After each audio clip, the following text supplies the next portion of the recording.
ये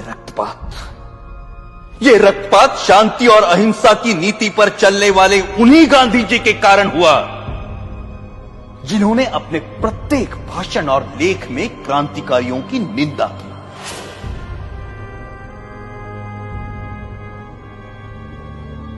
जब गांधी जी के प्रचंड विरोध के बावजूद भी मार्च 1931 के वार्षिक अधिवेशन में कांग्रेस ने भगत सिंह के साहस की प्रशंसा में प्रस्ताव पारित किया, तब गांधी जी अपनी इस पराजय को नहीं भूले और कुछ महीने भीतर जब मुंबई के गवर्नर पर गोली चली तो गांधी जी ने उसका कारण भगत सिंह की प्रशंसा में पारित इस प्रस्ताव को ही बताया। सुभाष चंद्र बोस ने गांधी जी के इस कथन का विरोध किया। परिणाम स्वरूप गांधी जी सुभाष बोस को भी अपना शत्रु समझने लगे। Our struggle is no doubt a non-violent struggle, but even a non-violent struggle demands an army, an organization, and a machinery. और उनका कांग्रेस अध्यक्ष चुने जाने पर गांधी जी ने कहा कि सुभाष की जीत गांधी की हार है। जब तक उन्हें कांग्रेस अध्यक्ष की गद्दी से नहीं उतारा गया तब तक उनका क्रोध शांत नहीं हुआ। जो लोग कहते हैं कि मात्र गांधी जी के परिश्रम से हमें आजादी मिली, वो एक झूठा इतिहास लिखना चाहते हैं। जब तक देशभक्त क्रांतिकारियों के बलिदान को अंधेरे में रखा जाएगा तब तक हमारी आने वाली पीढ़ियां इतिहास के सवेरे से वंचित रहेंगी। Order order.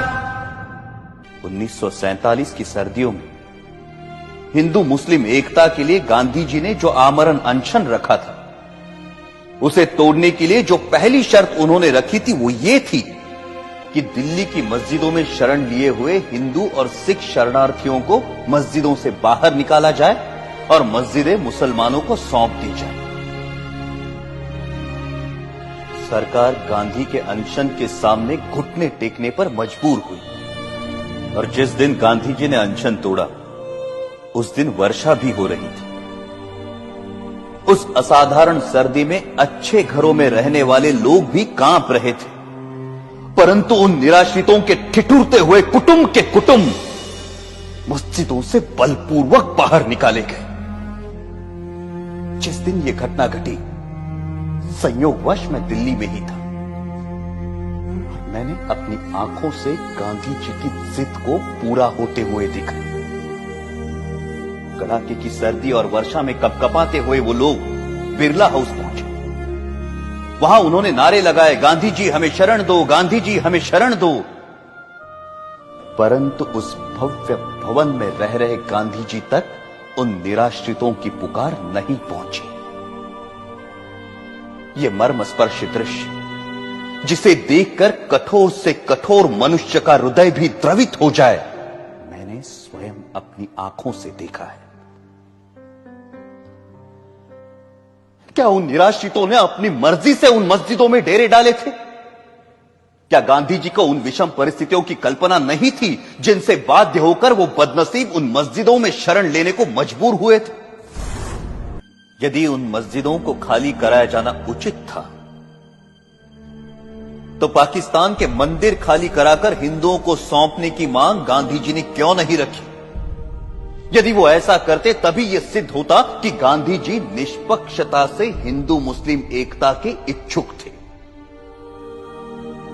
परंतु गांधी जी ने पाकिस्तान और वहां के मुसलमानों के सामने अपना अनशन खोलने के लिए एक भी शर्त नहीं रखी, क्योंकि अपने अनुभव से उन्हें मालूम था कि उनके अनशन का जिन्ना और उनके अनुयायियों पर कोई असर नहीं पड़ता।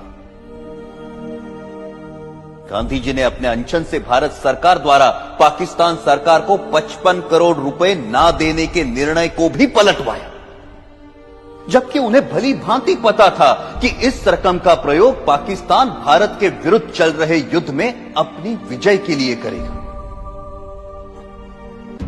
वो अनेकों बार जिन्ना से मिलने गए और सदा उन्हें जिन्ना भाई अथवा कायदे आजम कहकर संबोधित किया, लेकिन एक भी ऐसा अवसर नहीं आया जब जिन्ना ने उनसे सहयोग की इच्छा प्रकट की हो। गांधी जी की जिस आध्यात्मिक शक्ति और अहिंसा की महिमा का सब जय जयकार करते हैं, वो जिन्ना की दृढ़ता के सामने नपुंसक सिद्ध हुई।